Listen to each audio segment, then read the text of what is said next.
안녕하세요. 부천 성인문예학교 해오름반 사회 수업을 시작하겠습니다.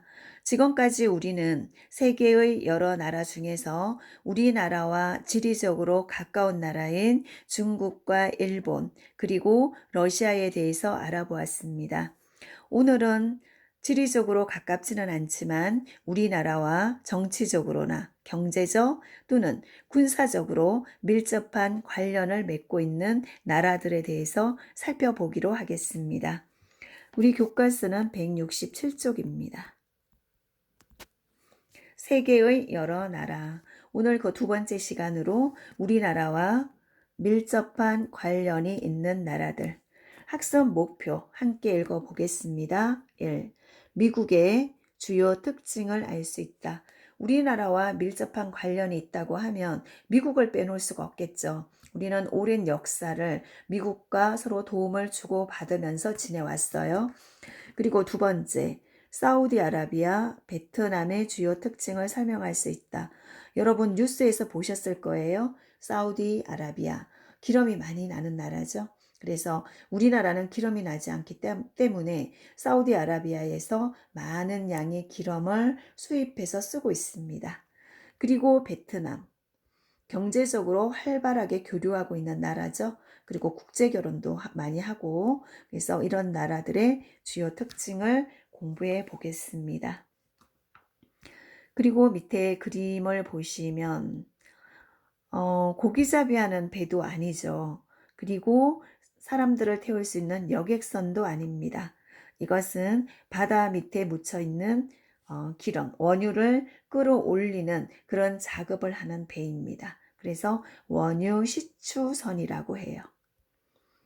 우리와 지리적으로 가깝지는 않지만 우리나라와 밀접한 관련이 있는 나라들을 알아봅시다. 그래서 미국, 사우디아라비아, 베트남 이런 나라들을 알아보겠습니다. 먼저 미국입니다. 168쪽을 펴주세요. 미국에 대해서 알아보겠습니다. 미국은 세계에서 경제적으로나 부자죠. 부자 나라죠. 그리고 군사적으로 최대의 강대국이다. 미국 영토는 한반도의 약 45배, 우리나라의 45배래요. 남북한 합한 넓이의 45배. 한 나라 안에서도 다양한 지형이 나타나고 다양한 기후가 나타난다. 땅이 너무 넓으니까 지형도 다양하겠죠. 그리고 기후도 다양하게 나타난다.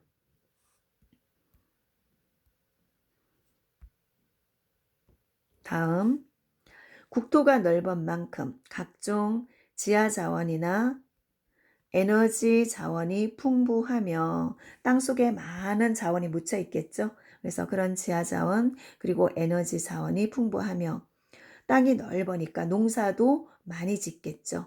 옥수수나 밀 등 농산물의 생산량도 많다. 이처럼 미국은 풍부한 자원과 제3위의 인구수를 세계에서 세 번째로 인구가 많은 나라예요. 세계 3위의 인구수를 바탕으로 농업, 상업, 공업 등 다양한 산업이 골고루 발달했다. 우리나라와 다양한 물자와 서비스를 주고받고 있다. 네, 우리나라와는 아주 많은 교류를 하고 있습니다. 세계에서 인구가 제일 많은 나라가 어디죠? 중국이죠, 중국. 그 다음에 두 번째로 많은 나라가 인도입니다. 세 번째로 많은 나라가 미국이죠. 그 다음 사우디아라비아. 사우디아라비아의 국토 면적은 한반도의 10배, 우리나라의 10배입니다. 그런데 인구는 우리보다 적어요. 우리나라의 3분의 2 정도. 이곳은 연평균 기온이 30도씨 이상이래요. 굉장히 더운 거죠. 우리나라 여름 날씨가 30도 이상이잖아요. 그래서 덥고 건조한 기후입니다. 그리고 사우디아라비아는 세계에서도 손꼽히는 제일 중요한 거죠. 원유, 기름, 원유 생산 국가이다. 우리나라는 원유가 생산되지 않기 때문에 산업에 필요한 원유 가운데 많은 양을 사우디아라비아에서부터 수입해서 쓰고 있습니다. 그래서 우리가 기름을 사오는 나라가 사우디아라비아입니다.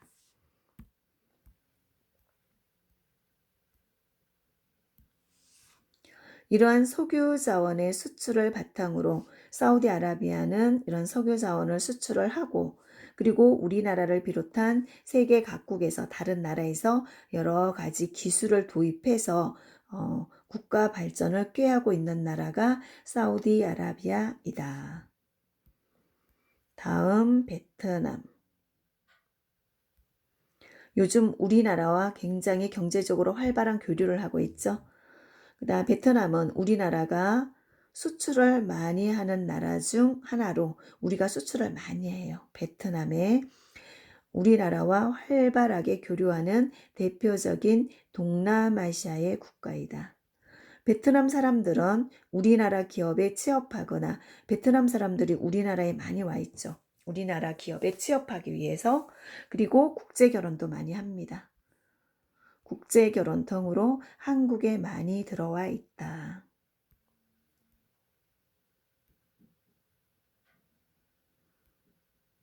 그 다음 베트남은 동남아시아 중에서도 동부 쪽에 있어요.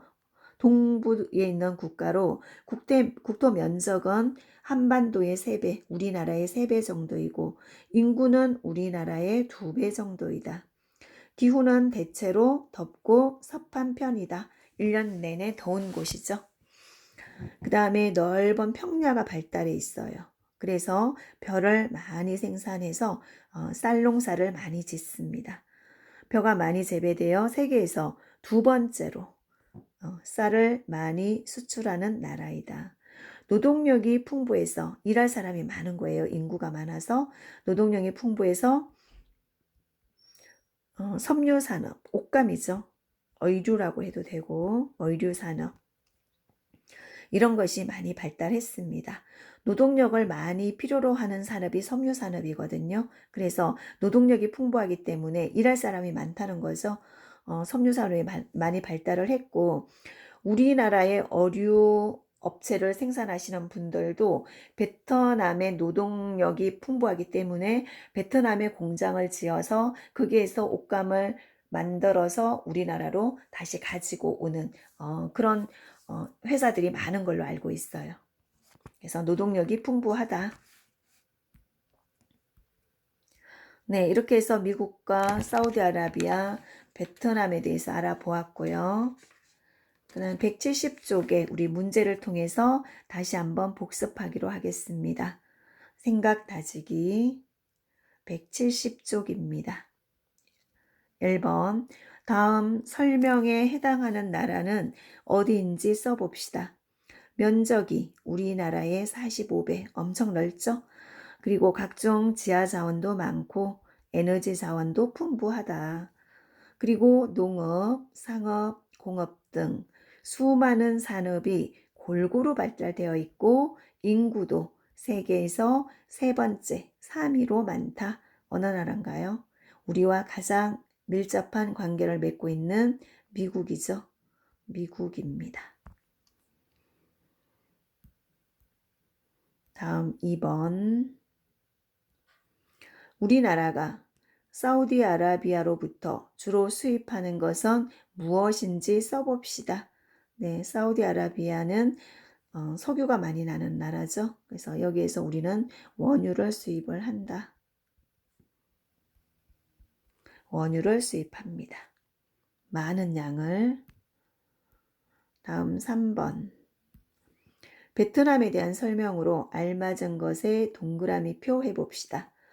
동남아시아 동부에 있죠. 기후는 대체로 덥고 습한 편이다. 1년 내내 덥고 습하다. 맞습니다. 2번, 넓은 평야가 있어서 쌀을 많이 수출한다. 그렇죠? 맞습니다. 3번째, 노동력이 풍부하여 섬유 산업이 발달했다. 그래서 우리나라 기업들도 베트남에 많이 가 있죠. 그래서 의류 회사를 하시는 분들은 베트남에서 베트남의 풍부한 노동력을 이용을 해서 거기에서 옷감을 만들어서 한국으로 다시 가져오기도 합니다. 그 다음 원유를 주로 수출한다. 이 나라는 사우디아라비아죠. 그래서 이것은 아닙니다. 그 다음에 4번. 앞에서 배운 나라들 뿐만 아니라 우리나라와 활발히 교류하고 있는 다른 나라들에 대해서도 알아봅시다. 다른 우리나라와 교류하는 나라는 많습니다. 어떤 나라들이 있을까요? 뭐 호주? 호주에서 밀 같은 거 많이 수입해 오죠. 호주. 또 이태리라고 하죠. 이탈리아. 뭐 독일. 또 어떤 나라도 있을까요? 여러분도 한번 생각해 보시기 바랍니다. 네, 이렇게 해서 문제를 통해서 복습을 해 보았고 171쪽에 보면 이제 지금까지 배운 내용이 총 정리가 되어 있는데요. 한번 보겠습니다.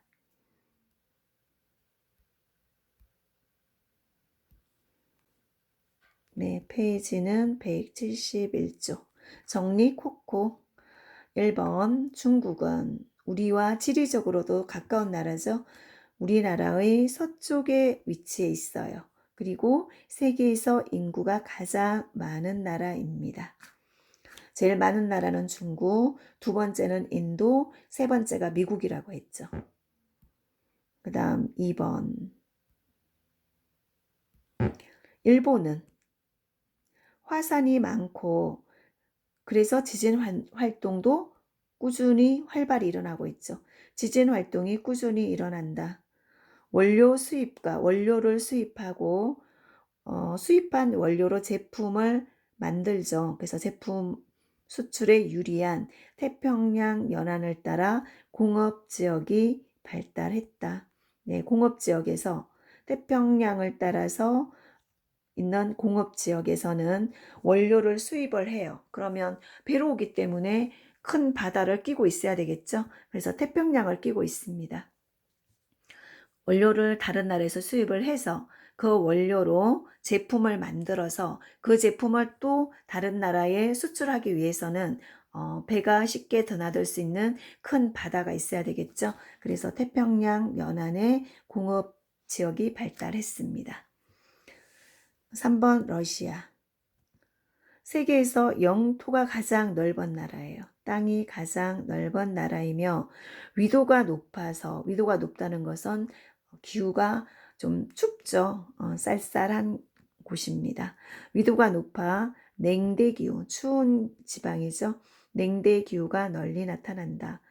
풍부한 천연자원을 바탕으로 영토가 넓다 보니까 영토에 천연자원이 많이 매장되어 있겠죠. 그래서 풍부한 천연자원을 바탕으로 한 산업이 발달했다. 그 다음 4번 미국입니다. 미국도 영토가 넓죠. 그래서 다양한 지형이 나타나고 다양한 기후가 나타나고 그리고 각종 지하자원과 에너지 자원이 풍부하다. 땅이 넓고 영토가 넓으니까 많은 지하자원, 에너지 자원이 매장되어 있어요. 그 다음 사우디아라비아. 우리나라가 기름 사오는 곳이죠. 우리나라가 원유를 수입하는 대표적인 나라이다.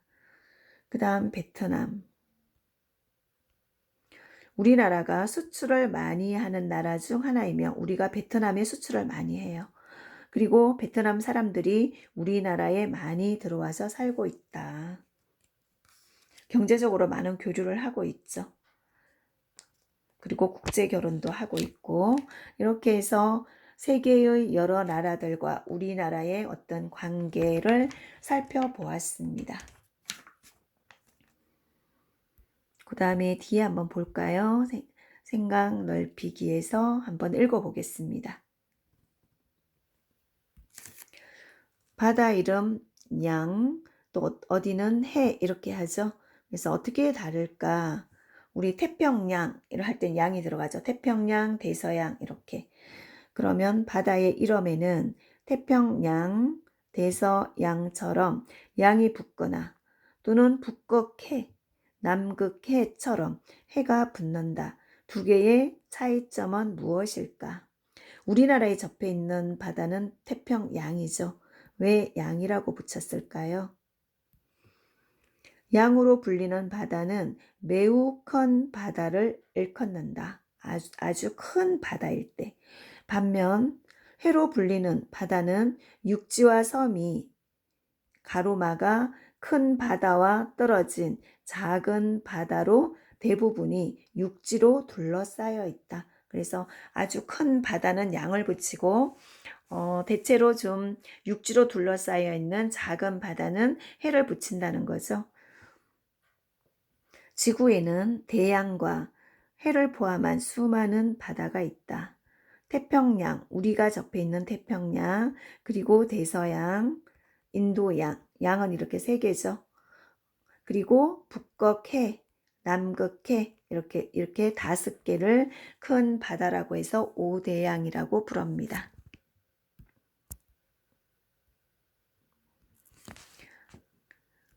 남극 대륙 주변의 바다는 그동안 남극해로 불렸으나 2001년부터는 남대양으로 불리기도 한다. 그 다음 북극해는 북쪽에 있는 거죠. 북극해는 대양보다 훨씬 규모가 작지만 다른 바다보다는 물론 대양보다는 작지만 일반적인 다른 바다보다는 규모가 크기 때문에 일반적으로 대양으로 분류를 한다는 거죠. 그래서 남극이나 북극은 큰 바다로 분류한다.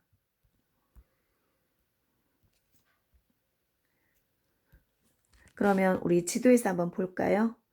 네, 우리나라 여기 있습니다. 옆에 섬은 일본이고 우리는 태평양에 접해 있죠. 네, 북아메리카에 미국이 있습니다.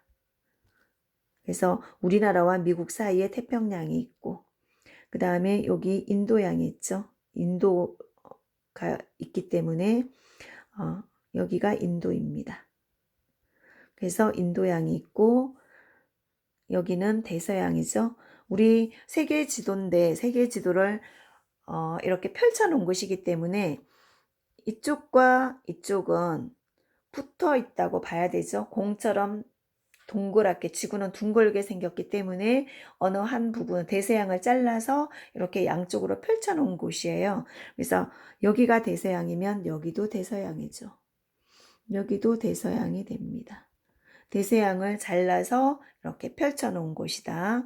그래서 미국과 유럽 사이에 대서양이 있는 거죠. 네, 미국과 유럽 사이에 대서양이 있는 겁니다. 여기에 대서양, 여기에 대서양. 그리고 아래쪽이 남극해. 그 다음에 지구의 위쪽이 북극해죠. 이렇게 해서 5개의 큰 바다로 나눈다는 것까지 오늘 공부를 하고, 네. 이렇게 해서 오늘 우리 사회책은 다 사실은 끝이 났습니다. 오늘까지 수업하고 2주 동안 이제 방학 들어가죠. 다음 주부터 2주 동안 방학입니다. 12월 27일에서 1월 7일까지 방학하고 그 이후에는 다시 복습을 하기로 하겠습니다. 처음 1단원으로 돌아가서요. 이렇게 대면 수업이 아니고 비대면으로 하다 보니까 조금 미비한 점도 많고 좀 아쉬운 점이 많은데요. 그래서 좀 부족했던 부분 보완한다 생각하고 다시 1단원으로 가서 복습하기로 하겠습니다. 여러분 고생 많으셨습니다. 일단 책 한 권은 다 끝났어요. 너무너무 고생 많으셨고 예, 많은 도움이 됐었으면 좋은데요. 어떠셨는지 모르겠네요. 어쨌든 감사합니다. 네, 다음에 2주 후에 방학 끝나고 다시 뵙기로 하겠습니다. 네, 감사합니다.